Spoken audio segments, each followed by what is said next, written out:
Ugandan side, but also on the Kenyan side. Awongempewe kute obange kubetonya oba butalanga webuli awe tusinziramu okufuna sente zaffe kubache kubasajja baffe batwaga. Besides being a sex worker at Busia border, Jacqueline is also a bar attendant. She says truck drivers often take advantage of her vulnerability when she's drunk and lure her into having unprotected sex over a bottle of beer. Jacqueline says that most of her clients come as customers in a bar she works in and hook with them after work. Bale tukola mweyo tetweyendera okola shi okola mu bbala just twagala naffe tubeereko ng'abantu abali kuna shi na sente tetweyendera ati lwoba tukole mu bbala nedda twagala kuyambako abaana baffe tuyambeko abazadde baffe ife abalala tuli bannaku eti twayagala kola shi kolera mu bbala. For Mama Sisi, name preferred, on a good night she makes 200,000 Ugandan shillings, while on a bad night she makes 100,000 Ugandan shillings. She claims that ever since she started commercial sex, she has never failed paying school fees for her 4 children. N'abaana bange era mbaweerera basoma bulungi nnyo nga nze abasomesa. Nze olunaku olumu funa abasajja 9. Ebibeera bulungi funa 10,000. Ebibeera lubi funa 5,000. For Aunt Rosemary, name preferred, nowadays her clients are financially incapacitated, can't afford a bottle of beer, and sometimes prefer having her on date.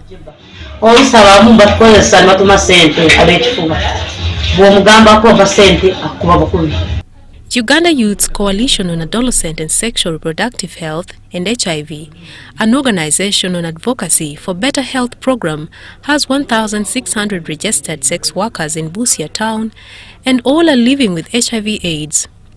Charles Isaac Bwire, the team leader, says the project is expected to create enabling opportunities for community groups to raise their demands and hold duty bearers accountable for improved health and social services in Busia town. So we make sure that we are supporting health facilities to reach out to these people, those who have gone off treatment, to make sure that they are followed up and they are back on treatment. And we believe that with HIV treatment, we are going to beat the AIDS epidemic by 2030. Mayende Lamu, the Busia district focal person on HIV/AIDS, says the HIV prevalence is high in Busia municipality among sex workers at 4.2%. The high prevalence of HIV and AIDS in Busia municipality is also attributed to truck drivers who hardly want to have protected sex. We appeal to the Ministry of Health to elevate our health center to a hospital status, because it is serving the whole of Bukit South region, that is to say part of Tororo, part of Namaingo and Bugiri. All those people report here, so it's good if it is elevated. Kamau George, name preferred, is a truck driver with an oil company. Is a potential client to many of the sex workers in Busia municipality. He says he prefers using his mattress in the back seat than going to the lodge.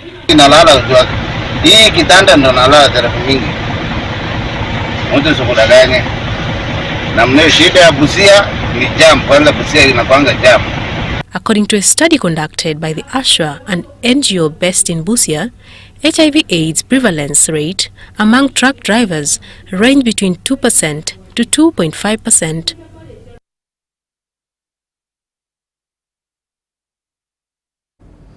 Now, Uganda's Minister for Works and Transport, General Katumba Wamala, says despite the African continent being endowed with immense resources, majority of its citizens are lingering in vicious cycles of poverty due to over-dependence on imports and exports of unfinished products.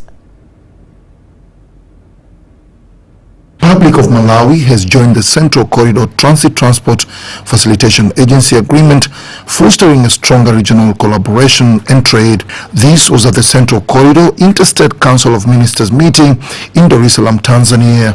But we just don't come in to look at how to benefit from this. As a country, we also believe that we'll be able to add value to this agreement and this agency, because as a country, we are also thinking very serious as far as connectivity and trade facilities is concerned.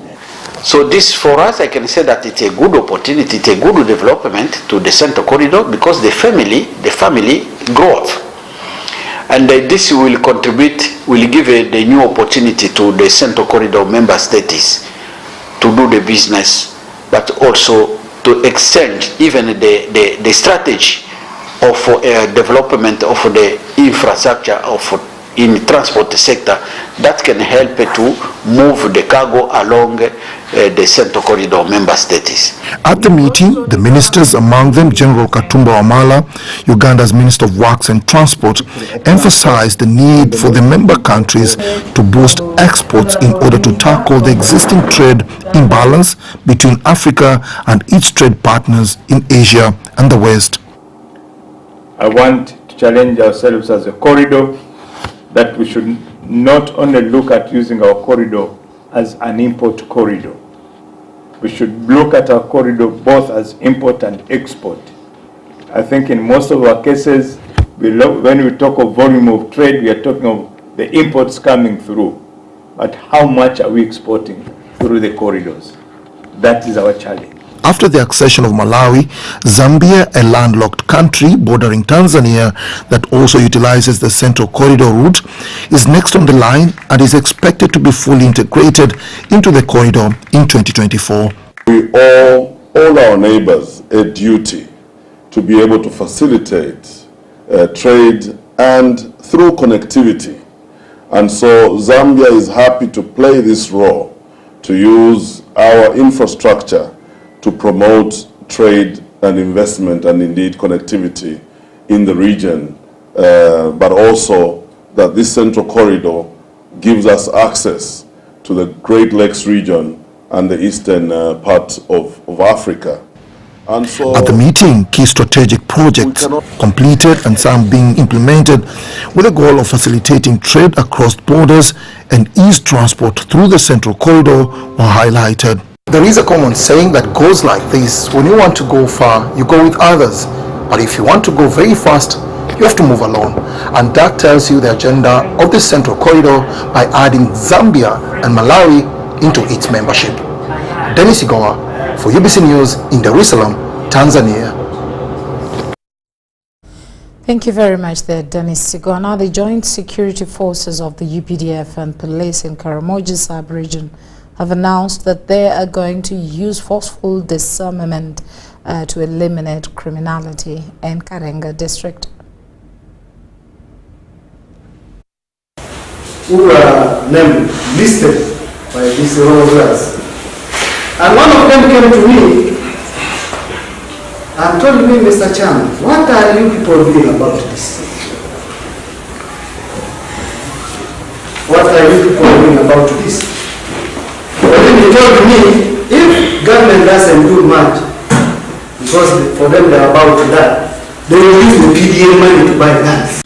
For a long time, Kanga District has been considered as a gunless and non-raiding community and was ranked among the most peaceful areas in Karamoja sub-region. However, this was to last until October 2022, when killings, threats, burning of people and their property started. Among people killing our principal assistant secretary in Kanga, they killed him in town council here in his home in the night. And that was the beginning. Police officer and one UPDF officer, specifically on the 2nd of October. And these killings have been not so rampant, isolated. But specifically in Sangari, we have a spot area called the Lokyal. Lokyal is one of the places where we removed the detached. But when we realized that the things were becoming bad, we have reinstated the detached in Lokyal. Yes. And then the other hottest place where we had also another problem was cattle farm. Kanga District Chairperson Felix Mark Lochale and security officers explain what went amiss. Kept moving out. It is so and so who's against coming to police doing this. And that's how the whole thing got jeopardized. People say, we are giving you information, we get you attending the country because some elements of the hardcore criminals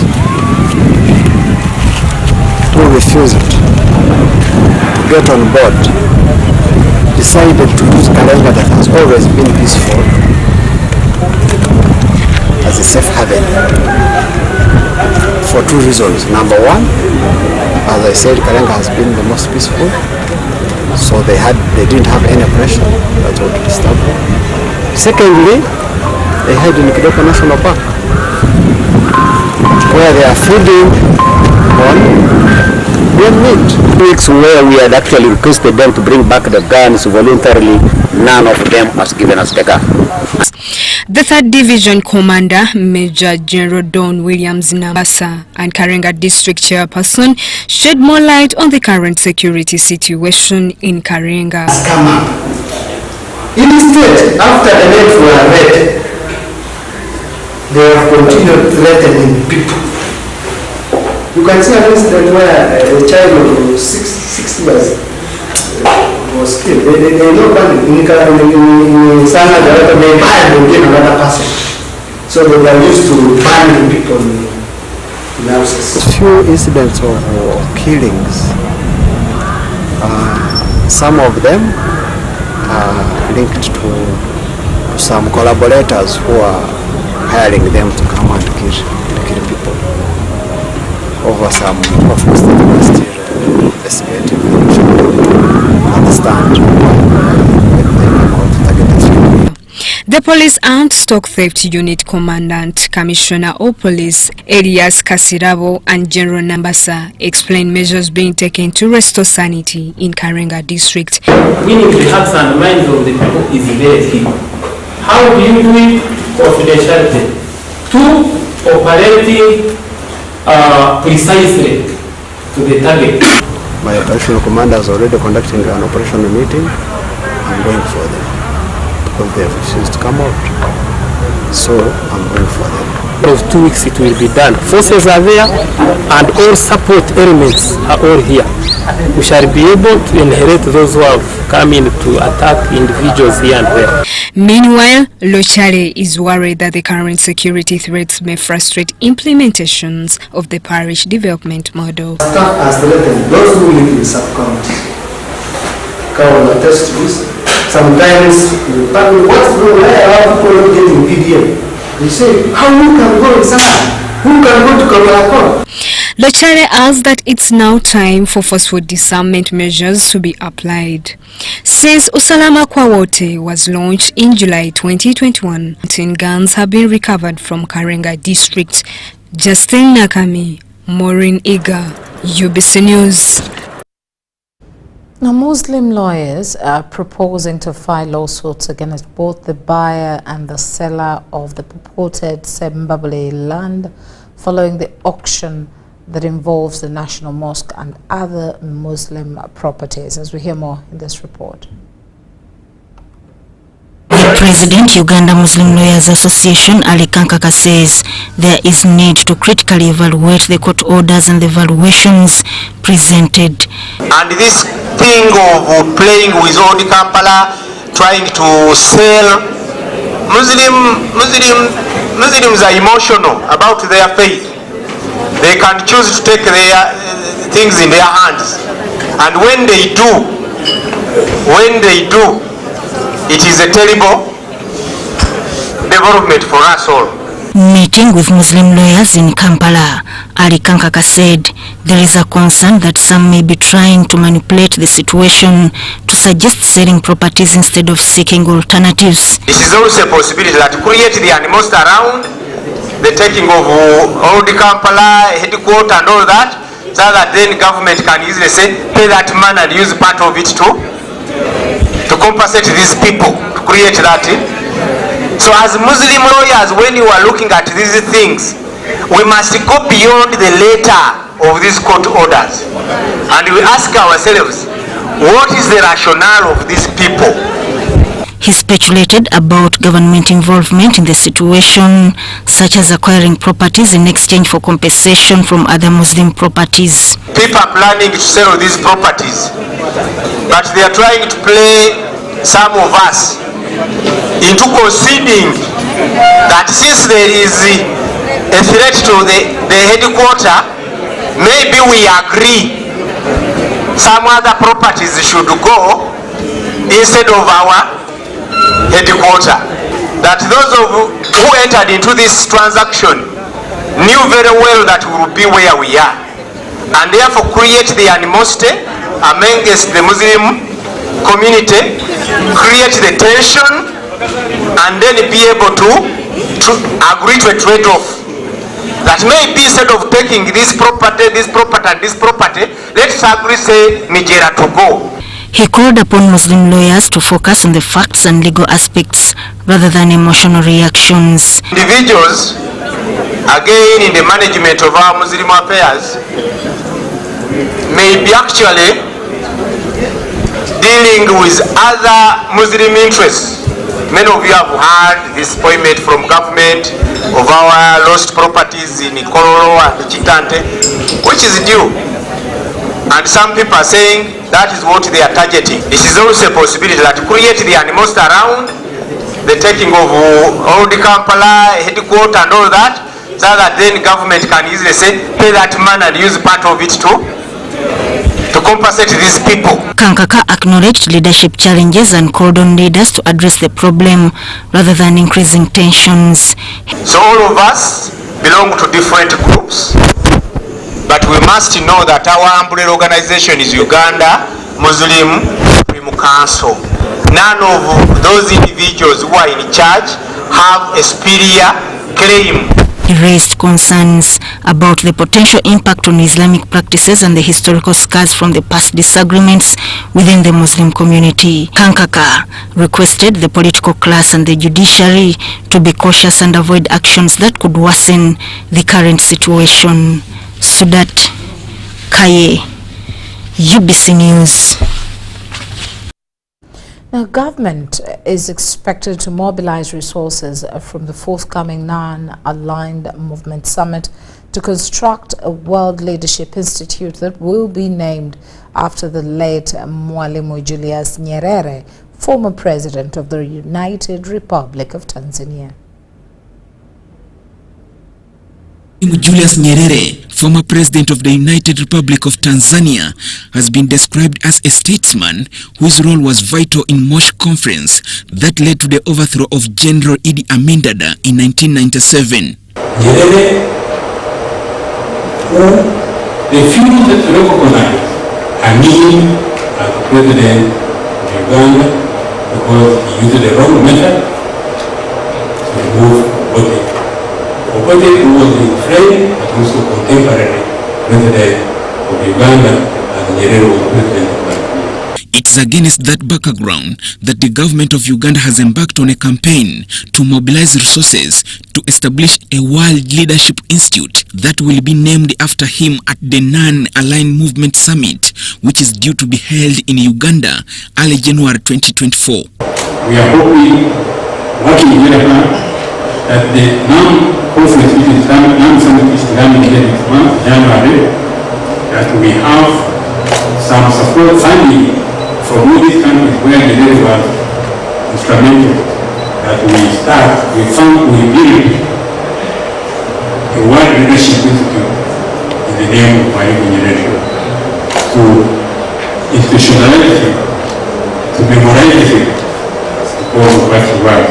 These plans were revealed at a memorial lecture for the late Benjamin William Mkapa, former president of the United Republic of Tanzania, who is equally remembered for the same struggle. He was very active in peace,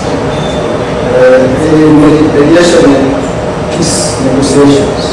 He played a pivotal role, I believe, in ensuring that the conference takes place and achieves its objectives of coming up with a roadmap for the Palestinian in Uganda. He was also remembered as a former educationist who contributed a lot in shaping the Ugandan education system after he was installed as a chancellor of Cavendish University.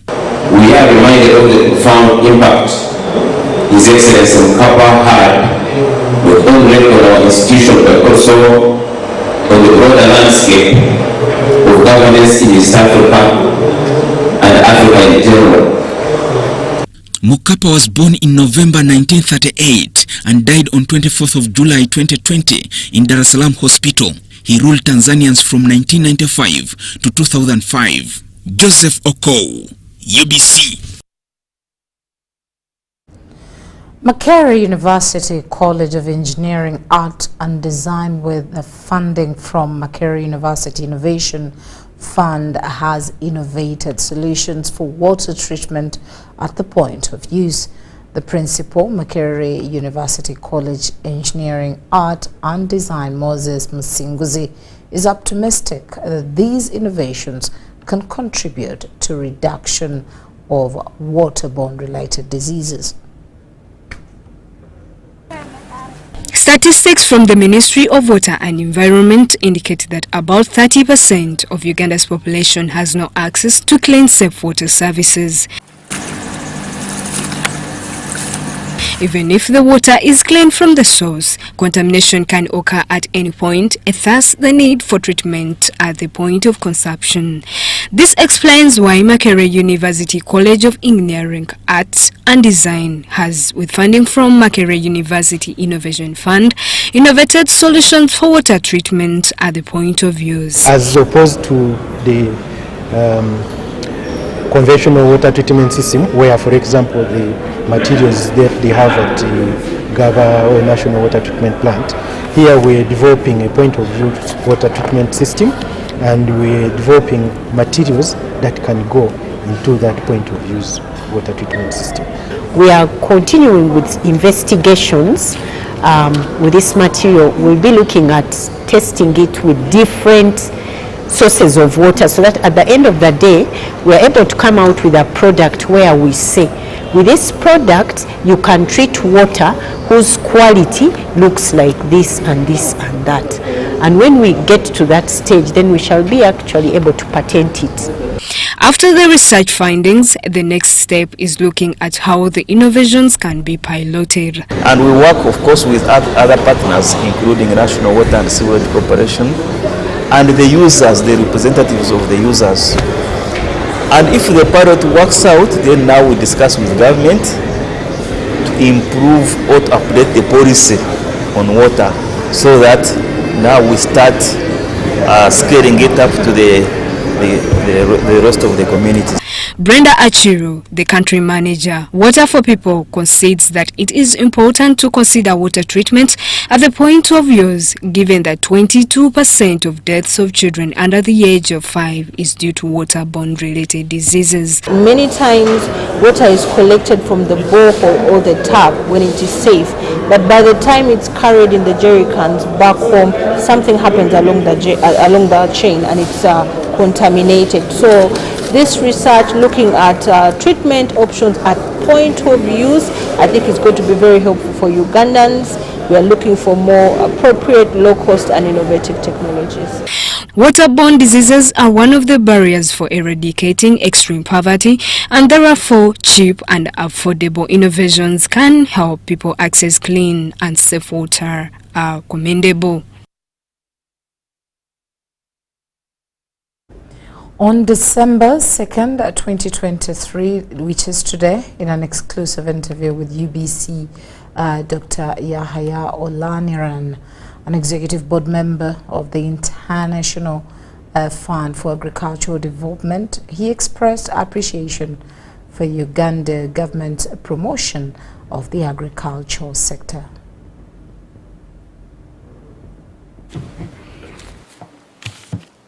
International Fund for Agricultural Development, IFAD, is a specialized agency of the United Nations that focuses on addressing needs of rural populations in developing countries. Dr. Yaya Olaniro, IFAD Executive Board member, says the Ugandan government collaborates with IFAD to enhance agricultural productivity, improve food security and reduce poverty across the country.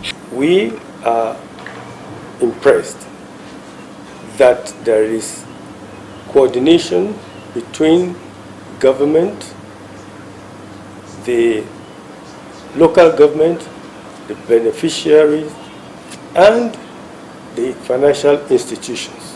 With financial support from EFAD, numerous projects including oil palm growing in Kalangala have been initiated, as the Vice President EFAD Donald Brown elaborates. We've had a number of projects, still ongoing, some of them, in the oil seed sector because government is very keen to produce more oil seed. We also have projects specifically on palm oil, which Dr. Yaya talked about. But we've had a very big project for a number of years supporting, strengthening the livelihoods in northern Uganda, obviously after the war up in northern Uganda, and there is much needed to really rebuild that area. It was against the backdrop that IFAD Executive Board members visited projects in Gulu and Kanga districts to interact with small-scale farmers, the private sector and the youth who have benefited from these investments. In Kalangala, we visited a private company that is interested in livestock feed. And they've brought in smallholders that regularly supply them with maize and soybean. And it's quite interesting because they have individuals bringing it in, they have cooperative that will bring in more, and then they have their own method of checking the quality. The initiatives have directly benefited over 5 million rural households, improved production, increased income, and built a resilience. We met a group of women that are so determined to be successful using the resources available. Justine Nakami, UBC News. National Coalition for Human Rights Defenders in Uganda joined the global community in commemorating Women Human Rights Defenders Day. This annual observance is dedicated to recognizing the resilience, achievements, and empowerment of women who champion human rights. Very much, Thelma, for the good work. Byetwogeddeko leero byebyo ebizibu bano abakyala balwanirira eddembe ly'abakyala n'abawala bye bafuna mu kulwanirira eddembe ly'abakyala n'abawala ebimu era ebizibu bye bateera okufuna nti mu biseera ebisinga we bagendanga mu families mu communities eyo gye babeera bateera okubabuuza gwe ng'omukazi buyinza ki bw'olina okujja okwogera ku bintu bya divorce, ebintu by'ettaka, gwe ng'omulwanirizi w'eddembe w'abakyala n'abawala. Ababadde bajja bayamba abakyala mu bitongole byabwe, ogenda okulaba ng'amateeka gano gaggalawo facilities ng'ezo ezifandinga bano abakyala bagenda wansi okuyamba abakazi n'abawala. Stigma and discrimination remain a major challenge facing HIV/AIDS management in the country. In this mini feature, our reporter Zahara Bigaba explores everyone's role in the fight against the stigma and discrimination against people living with HIV/AIDS.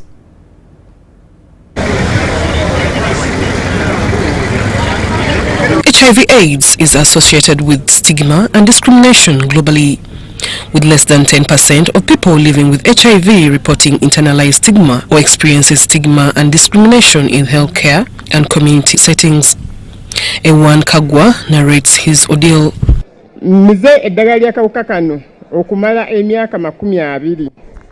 I have been on treatment for over 20 years, but the first 10 years were not easy. Once the community got to know about my status, I was stigmatized and discriminated against at school, church, even at community functions. But ever since I started treatment, my life has not been the same again.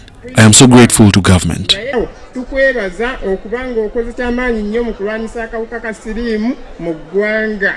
Kagwa says that it's everybody's responsibility to know their status and start on treatment immediately.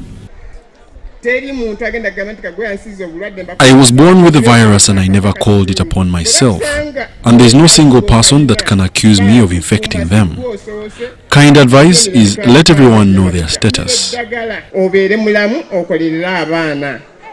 Kagwa made a humble request that whoever dies of a deadly virus be pronounced voluntarily at the funeral or the burial so that the community gets to know.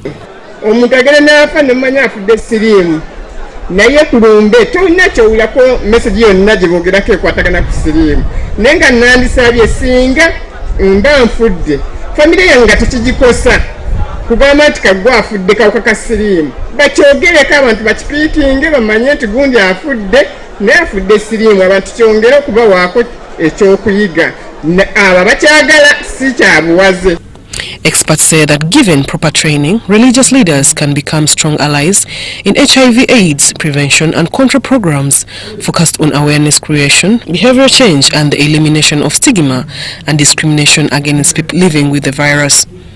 The acting Secretary General at Gaddafi National Mosque, Muhammad Ali Aluma, notes that it is important to encourage community support and solidarity using compassionate spirit. I urge all Muslims all over the world, all our brothers and sisters all over the world, please take good care of yourself. There is no spare for life. Your life is your life and it's very precious. Take good care of your life. You will always survive in the best way possible. I thank you. The reason as why AIDS is spreading at a higher rate, it's because of the stigma.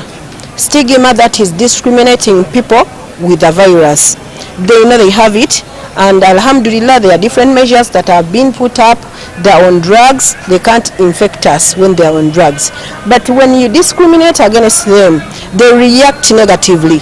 Like they feel they want you also to become a victim of the situation. HIV causes a variety of negative psychological consequences such as stress, fear, worry, anxiety, and depression, as well as social consequences. The Director of Public Health at the Ministry of Health, Dr. Daniel Chabayenzi, says stigma and discrimination are a potential barrier to HIV prevention and treatment, which results in lower rates of HIV testing and poor ART adherence. Chabayenzi notes that Ministry of Health has a non-discriminatory policy and approach for all the care they give. We have come a long way where people used to fear because of ignorance, and we've put things in place based on the best information we have. People are being discriminated, others in fear that they will get contracting HIV just by touch and contact. But we've come a long way we've also put now workplace policies where people should be given counseling, where people can have testing facilities and care in the health facility. So HIV is just one of the things or the conditions which we should make sure people are comfortable and give their services and they live a full lifespan despite of whatever conditions they're covering. Yes, we protect everybody because now HIV/AIDS is no longer a disease we used to hide in the back. People have been able to live 30 years on treatment. We have seen people who have done virus suppression. So it's okay to declare, it's okay for HR to pick and keep that on file, but also protect your information. It's only released as you are comfortable with how much information is shared. That way we deal away with stigma. That way we see that people are championing and people are writing. You know, one of Zahara Abigaba, UBC News. State House Under Secretary Hope Onyakairu has urged spouses of Special Forces Command soldiers to focus on generating their own sources of income in order to improve welfare for their families. Nyakairu made the appeal while representing the State House, Jane Barechi, during a graduation ceremony of 208 spouses of SFC soldiers.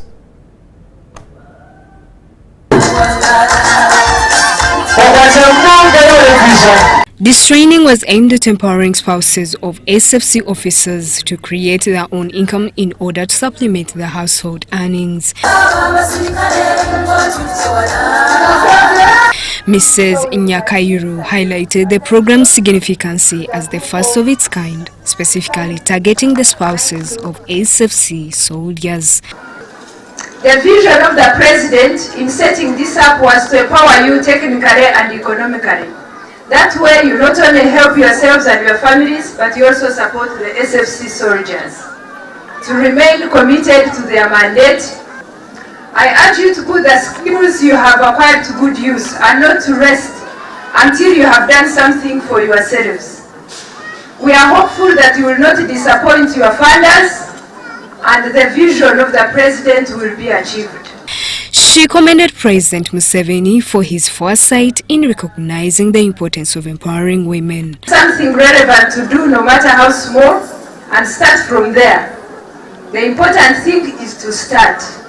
She further handed over sewing machines to the graduates so as to help them start working. His Excellency Dr. Museveni, I am honored to hand over these machines to the knitting group, the knitting machine to Kanga group.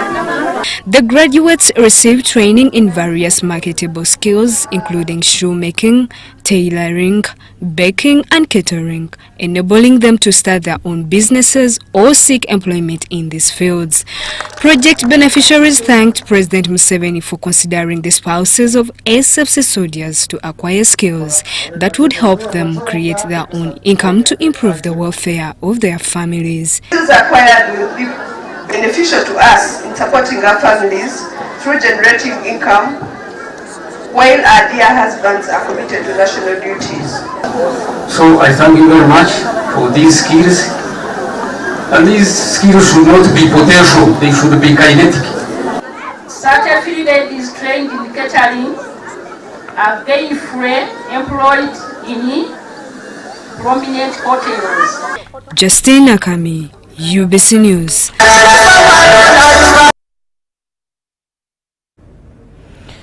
Now, what makes people living with albinism different from others?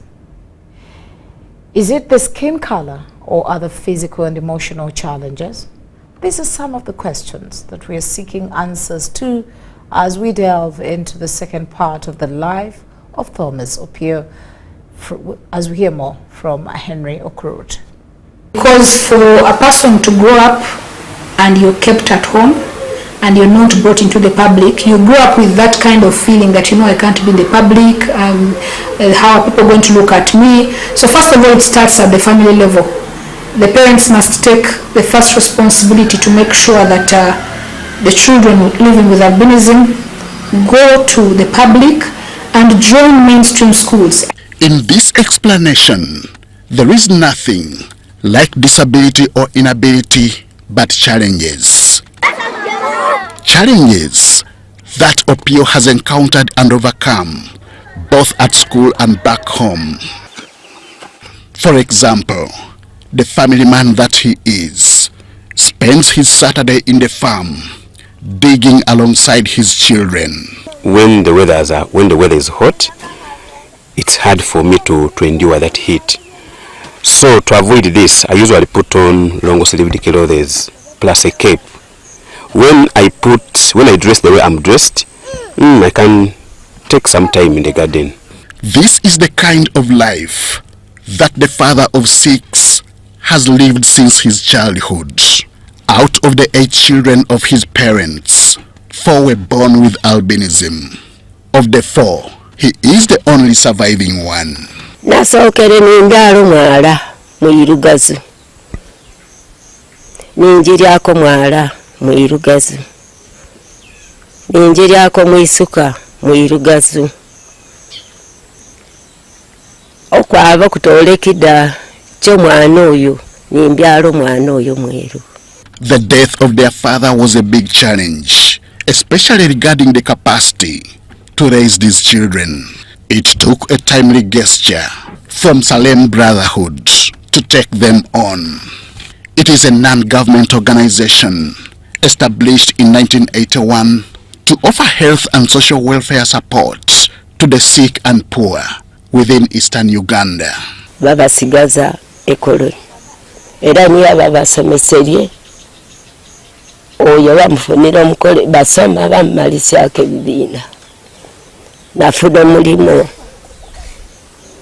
ogw'obusomesya omwala magezi ge gaali matontono era yafiire nga w'emyaka 18. Kiropa Margaret, the mother of these children, would again give birth to 2 other children with albinism. The 2, who followed each other, were however not taken on by any good Samaritan. They died. Ntise tutakire Thomas n'omwala ono Jessica n'aba iwenyero kumaabo baba ningezaako kutunda mbuyigo naawo ntamo banyamba baganiire ku Thomas bagana n'okumwala. Opio has since accepted life, embracing farming and teaching ventures as a God-fearing father. God-fearing because the Anglican churchgoer never misses a service on Sundays. We followed him there and found him praising and worshiping alongside other congregants. The preacher of the day was youthful Julius Kitala. He acknowledged the fact that someone may be born and appear differently, but remains important to society.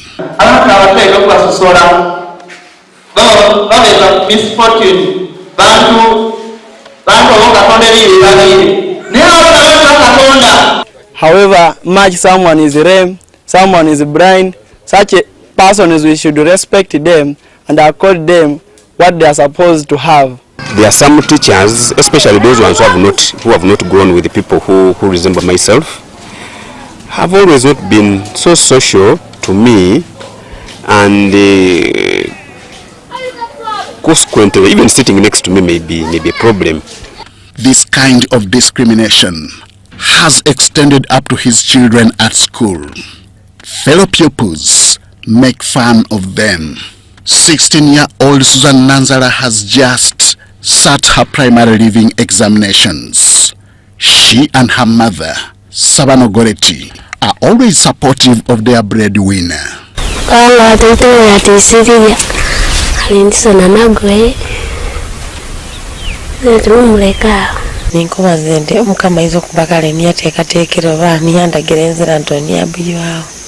Thomas Opio is just one of the 20,000 people estimated to be living with albinism in Uganda.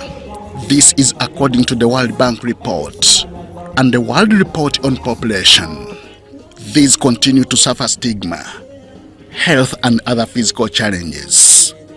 Opio has experienced all, including denial of promotion, despite successful upgrading in the teaching profession. Because of the low qualification I had, so I went to the university for a diploma. I still wanted to continue with a degree, to look a person who fits in the people. Preferably, if there would be chance, I would be given a promotion. All they need is care, support and inclusiveness.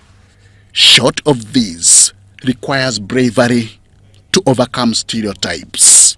At 45, Opio is left with 15 years to retire, in which the ambition of becoming a commissioner in the Ministry of Education remains alive. The special care we need is government to listen to us and give us support, support in terms of education, give us the opportunity to study so that we are not discriminated.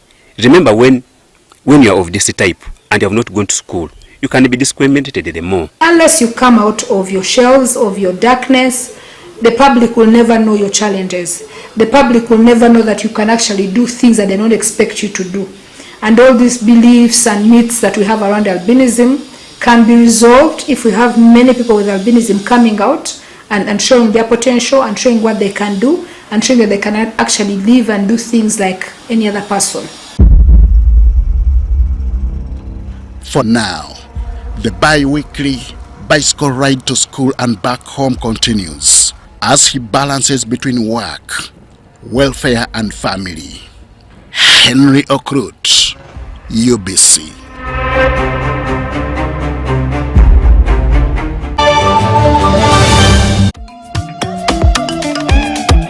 Jovia ng'oyolekera ku lugendo luno olw'obulamu nkuwa ekirabo eky'amaanyi agatazizibwa, amaanyi okulabibwa n'okuwulirwa mu mawanga ag'ewala ennyo, okutuuka buli wamu nga yadde togenzeeyo, ensi yonna ng'ekuli mu ngalo.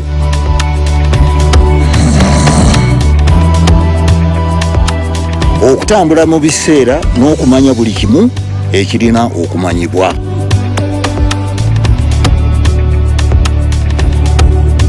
Jovia, kino kye kirabo kyange gy'oli.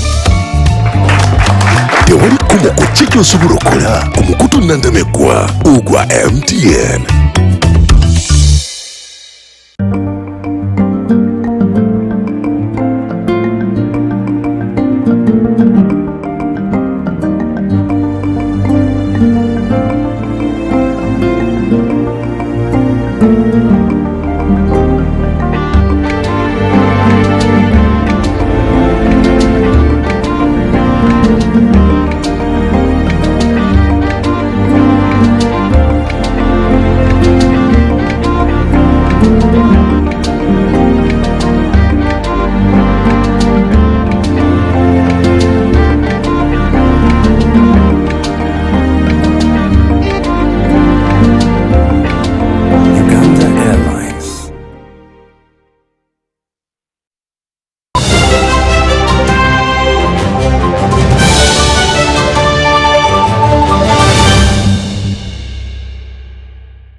Welcome back. It's time for viewing what's happening in the world of business.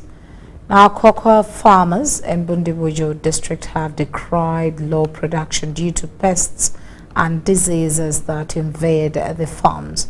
Let's hear more in this report.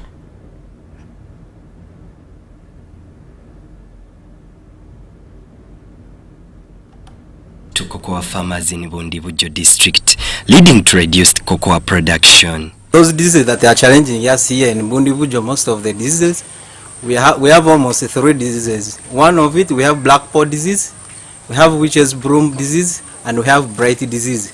Those are the major diseases that are affecting our cocoa. Farmers want government to increase extension workers who can frequently engage farmers on better farm practices that can fight pests and diseases. They should put a model farm where farmers will be coming and learn, and they put there people who are qualified, whether he's not qualified, but when he has the skill of doing so. These concerns have moved cocoa farmers in Busia district to come together to form a cooperative and forge a way forward to address the challenges. We are here to come up as a cooperative to boost, either to join up hands in agriculture, such that we can have a common voice. The resident district commissioner Busia, Lieutenant Colonel Alex Bright, welcomed the idea of togetherness, saying it will increase their lobbying capacity for better markets. It helps them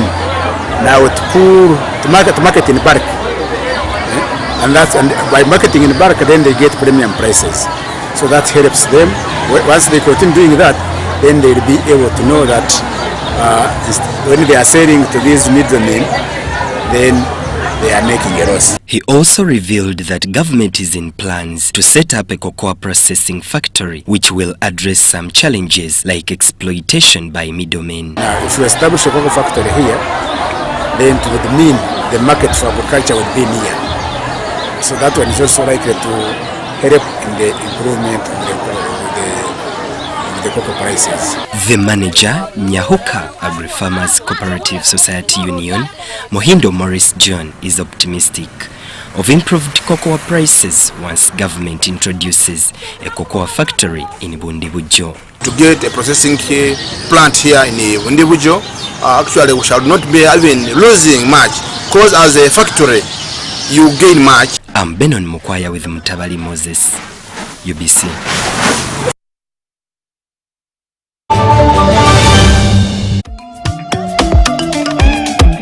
Jovia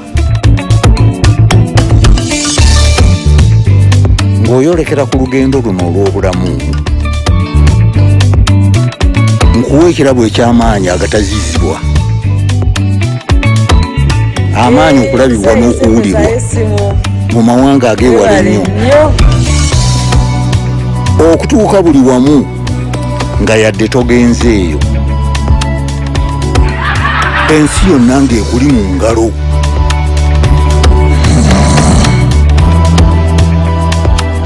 Okutambula mu biseera n'okumanya buli kimu ekirina okumanyibwa.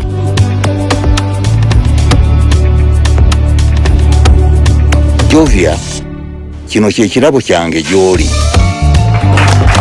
Tewali kkubo ku ki ky'osobola okukola omukutu nnandameggwa ogwa MTN.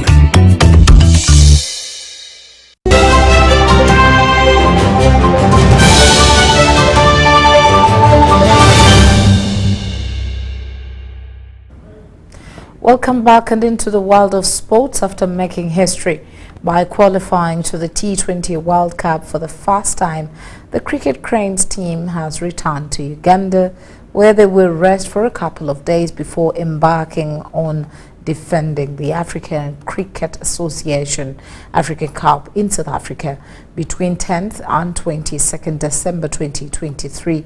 The team touched down at Entebbe International Airport at 1 a.m. in the night and were received by representatives from Uganda Cricket Association.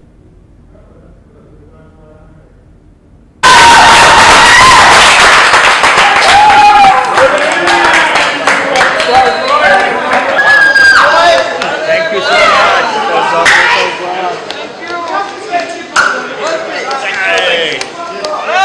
Just come back from the World Cup qualifier in Namibia, where we managed to clinch one of two spots to the 2024 ICC T20 Men's Cricket World Cup. Yeah, tournament went well for us. Obviously beating a big nation in Zimbabwe to make it to the World Cup, and you know, as a team we're very excited to bring some pride to the country. You know, the team had been working hard over the last 3 years to make it to this World Cup, so it's a dream come true for us. It's a dream come true for a lot of Ugandans, and you know, we're just happy and proud to have represented our country and make it for the first time to a senior World Cup. The party doesn't stop, the train keeps moving. We have the Africa Cup coming up in a week's time, so you know, it's a couple of days off, then it's back to business for us. But more importantly, as the new year starts, we'll have our eyes firmly on that World Cup in June. So, you know, a lot of hard work lies ahead for us. We don't have time to sit back and relax. So it will be immediately back to work for the team.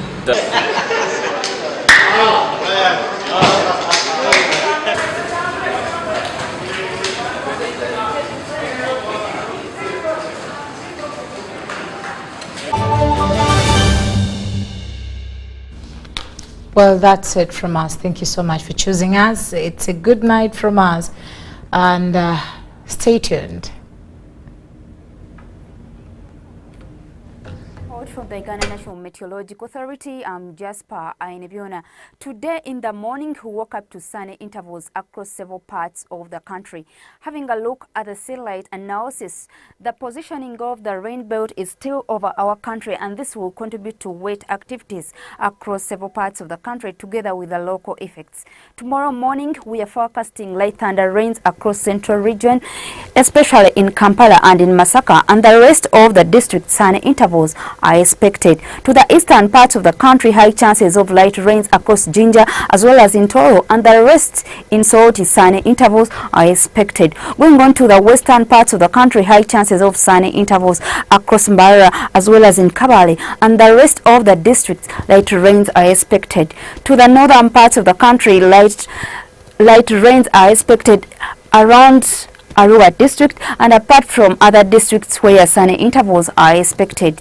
To the central, in the afternoon, we are forecasting light thunder rains across several districts with maximum temperatures ranging from 26 degrees Celsius to 28 degrees Celsius in Kasongola. When we go on to the eastern parts of the country, high chances of lightning and thunder around Jinja with a maximum of 28 degrees Celsius, and in Sooti, light rains are expected with a maximum of 30 degrees Celsius. Western parts of the country, high chances of lightning and thunder with a maximum ranging from 23 degrees Celsius around Kabale, and the highest in Masindi around 28 degrees Celsius, as well as in Kasese around 29 degrees Celsius. Going on to the northern parts of the country, high chances of light thunder rains across several districts with a maximum of 30 degrees Celsius around Lila, and the rest of the districts with a maximum of 31 degrees Celsius in Kotido region. When we go to the world cities, sunny intervals are expected across Cairo with a maximum of 25 degrees Celsius, and in Bai it will be sunny with a maximum of 28 degrees Celsius. Thank you so much for watching the weather. For more information, you can contact us on our website. Good evening.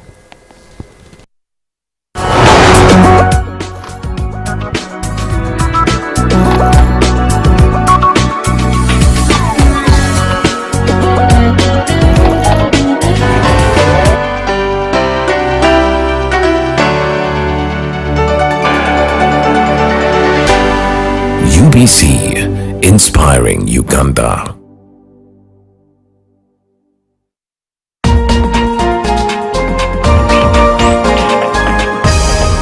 This weekend on